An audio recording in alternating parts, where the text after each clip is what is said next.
sign, Aquarius, Gemini, and Libra. Kumusta po kayo guys? Ay, napakalamig ng panahon, no? So, tinanggal muna natin guys yung cover natin kasi nga po nilabhan. Okay? So, yan air sign. Maraming salamat po ulit sa walang sawang pagsubaybay sa ating mga reading.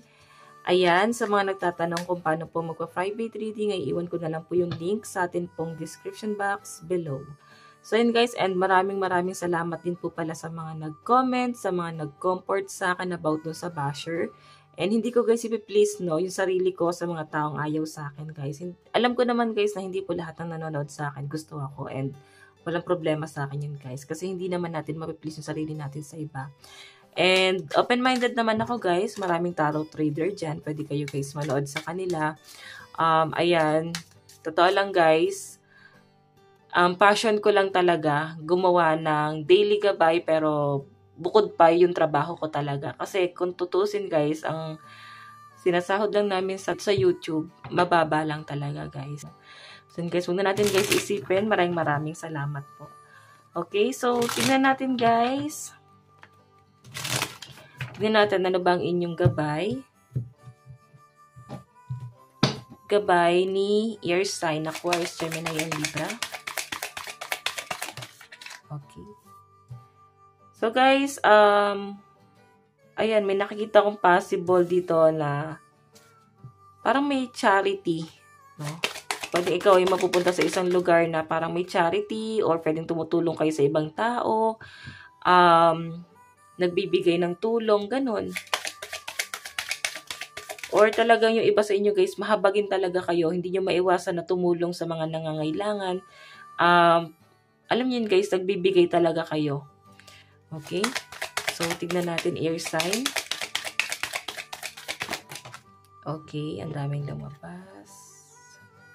Ayan. Sige, lagay natin dyan. And ito guys, ayan, lagay natin sa bottom of the deck, no? Course. Maaring iba sa inyo guys, ayan, may mga naiinggit. Ingat kayo dyan, air sign. May mga naiinggit. Pwedeng may nasasabi sila guys na hindi maganda sa inyo. So baka kasi guys may dilang anghel sila, possible na yung mga binibitawan nilang salita ay nagkakatotoo. Okay, kaya kailangan mo ng protection. Ayan, no? Kaya may merit making dito, kailangan mo ng protection, magpa-ritual ka, magpa-cleanse ka para ma-release mo lahat ng mga negative or hindi katabla ng mga negative energy na ibabato sa inyo guys. Okay? Basta inyo guys, may nakikita ako dito na maaaring magkakwit na kayo sa inyong bad habit. Ayan no, nagkakaroon ka guys dito ng awakening or na-feel mo na kailangan mo na ng pagbabago or may kailangan ka ng baguhin. Nakikita ko rin dito, air sign yung pagiging relax mo. Ngayong araw, gusto mo ng peace of mind. Gusto mo ng gusto mo lang talagang ng maayos na pamumuhay ngayong araw or relax, makapagpahinga, sa dami ng mga nangyari, pinagdaanan, no? So, air sign, ang lucky number mo is 64, 60, and 69. Okay? So, tignan pa natin, guys. Ano pa bang ipapakita sa inyo? Overall energy, air sign.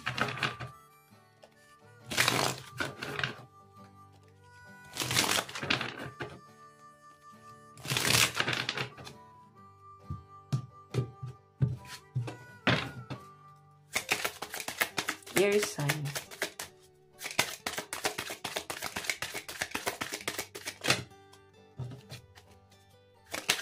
Okay.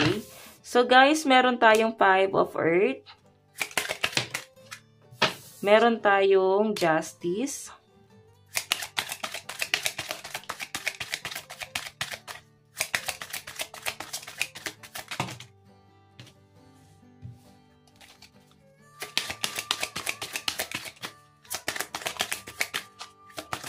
Okay. Meron tayong the High Priestess. So, nakikita ko rito guys sa pagiging malakas.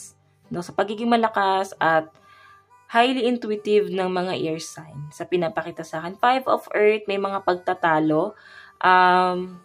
Maaring, ayan guys, meron kang ikakat na isang tao rito. Or pwedeng, parang tinataga mo, no? Parang tinataga mo sa bato na ikakat mo na yung sarili mo or lalayo ka na doon sa taong yun, guys. Nakikita ko na mabuti naman ng hangarin sa inyo, air sign. Yun nga lang, guys, sa pagiging mabuti ng hangarin ng taong to, guys, hindi naman, guys, niya tinanong kung gusto mo ba yung hangarin niya. Okay? Sabihin natin, parang sabihin na natin, maganda yung hangarin niya, gusto niya mapaganda yung buhay mo, and naririndi ka na nga lang dito, air sign, kasi laging may mga pagtatalo, lagi kanyang pinagsasabihan, lagi kang pinapangaralan, lagi na lang guys may mga pag-aaway. So I think air sign, nananawa kayo sa energy nitong taong to, kasi hindi naman guys, hindi mo na-feel na mabuti yung hangarin or maganda talaga yung gusto niya mangyari para sa inyo, kasi pwedeng kaya niya gusto niya mangyari yon. Ito yung hangarin niya sa'yo, kasi pwede magbe-benefits rin siya dun eh. Okay, mararamdaman mo na para bang hindi naman talaga niya gustong gawin to dahil para sa akin. Baka kaya niya gustong gawin to or gustong niyang gawin ko to para ikapanatag ng kalooban niya or pwedeng ikagaan ng pamumuhay niya. So, mafe-feel mo yan guys kasi high priestess yung energy mo. Matalino ang mga air sign dito, so gagamitin mo yung inyong spiritual eh. So, I think iba sa inyo malakas ang inyong instinct, no? Mararamdaman mo yan, so paniwalaan mo daw ang inyong instinct. Okay? So, tignan pa natin, guys. Ayan. Nasabi ko na ba ang lucky number mo 64, 60, and 69? Okay, pagdating sa inyong finances. Pagdating sa inyong finances. Pagdating sa inyong finances. So guys, meron tayong Queen of Wands. Meron tayong Ten of Swords. And Death. So air sign, sa malinaw na pinapakita sa akin dito, parang kahit anong gawin mo, walang nangyayaring improvement. Parang feeling mo, kahit anong gawin mo, walang pagbabagong nangyayari. Okay? Napapagod na mag-isip yung mga air sign. Kaya parang naging go with the flow na lang kayo, air sign. Parang, sige, bahala na kung ito na lang talaga yung kikitain ko. Kung ito na lang talaga yung nangyayari. Parang, hahayaan nyo na lang, guys. Parang importante na lang talaga sa mga air sign is kumikita. Okay? Yun yung nakikita ko. And the Chariot, guys, nakikita ko rito na may mga opportunity na darating sa inyo. Yun nga lang guys, lagi ka kasi nakatingin dito na parang bang hinayaan mo na lang yung sarili mo dito. Hinayaan mo na parang ito lang yung pwede mo pagkakitaan. Hindi mo hinayaan yung sarili mo na mag-explore. Marami pang opportunity. Pwede yung iba sa inyo naging kampante ka na lang sa kung anong meron ka ngayon talaga. Okay? Ayan, hinayaan, o but I mean, hindi mo hinayaan na mag-grow ka. Pwedeng ikaw mismo, pinigilan mo yung sarili mo na mag-grow na. Parang kontento ka na lang sa kung anong meron ka. So, wala namang masama sa pagiging kontento. Pero, wag tayo guys hihinto doon. Okay? Kasi pag naging kampante tayo guys, pwedeng maging disappointment din natin yan. Na parang hindi tayo guys aware eh. Na baka may mangyaring hindi maganda. Tapos, magsisilang tayo sa huli. Okay? Na hindi tayo naging handa. Okay? So, tingnan natin pagdating sa inyong love life, air sign. Meron tayong The Hanged. Meron tayong 5 of Wands. So, may tampuhan na nangyayari. And, meron tayong 3 of Wands. So, maaaring hindi kayo gano'n nag-uusap ng person mo ngayon kasi may tampuhan kayo. Yung iba sa inyo guys, maaaring single. Pwedeng nai-stress ka sa love life ng ibang tao. Okay? Parang sinasabi sa akin dito, air sign na na-stress ka, kaya ang ginagawa mo, lumalayo ka. Parang tinitignan mo na lang siya sa malayo na parang bahala kayo kung anong mangyari sa inyo. Hindi mo naman ginusto na ma-involve sa kanila. Pwede ikaw yung third wheel, air sign. Tapos nasasali ka sa gulo nila. So, stress na stress sa mga air sign. Hindi ka naman guys nakikisali sa kanila. Wala naman kayong ginagawa. Puro kabutihan naman ang ibinibigay nyo. Pero bakit parang lagi na lang kayo guys nadadali, no? Nadadali na itong magjowang to. Parang ano bang ambag mo? Parang napapatanong ka sa sarili mo, ano bang ambag mo sa kanila? Bakit lagi kang kasali sa gulo? Okay, so air sign yung iba naman sa inyo, pwedeng karelasyon mo lang yung kaalitan mo dito, pwedeng may tampuhan kayo.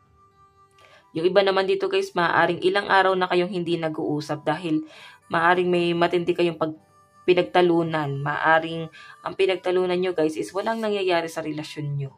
Okay, pwedeng walang plano, parang paulit-ulit yung sitwasyon, yung senaryo. So, I think, may napapagod.